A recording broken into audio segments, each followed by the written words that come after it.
कोकणात आंबा पिकावर फुलकिडीचा प्रादुर्भाव मोठ्या प्रमाणावर दिसून येतोय। या किडीच्या नियंत्रणासाठी कृषी विभाग आणि डॉ. बाळासाहेब सावंत कोकण कृषी विद्यापीठाने ठोस उपाययोजना कराव्यात अशा सूचना मत्स्य व्यवसाय मंत्री नितेश राणे यांनी दिल्या।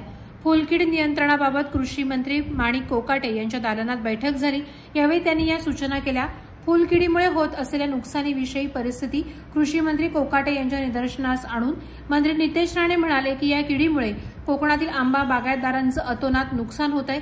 बागायतदारांनी बाजारातील उपलब्ध कीटकनाशकांचा वापर केलाय, तरीही ही कीड नियंत्रणात आलेली नाही। ही कीड नियंत्रणात आणण्यासाठी स्थापन करण्यात आलेल्या टास्क फोर्सच्या माध्यमातून कृषी पर्यवेक्षक आणि कृषी सहाय्यक यांच्यासाठी प्रादेशिक फळ संशोधन केंद्र वेंगुर्ला येथे प्रशिक्षणाचं आयोजन करावं अशा सूचना मंत्री नितेश राणे यांनी दिल्या। नामदार नितेश राणे यांच्या या सूचनांना कृषी मंत्री कोकाटे यांनी सकारात्मक प्रतिसाद देत अशा प्रकारचं प्रशिक्षण आयोजन करण्याचे आदेश डॉ. बाळासाहेब सावंत कोकण कृषी विद्यापीठास दिलेत। तसंच याविषयी तातडीनं कार्यवाही करण्याच्या सूचनाही यावेळी देण्यात आल्या आहेत। प्रहार डिजिटल न्यूज ब्युरो, रत्नागिरी।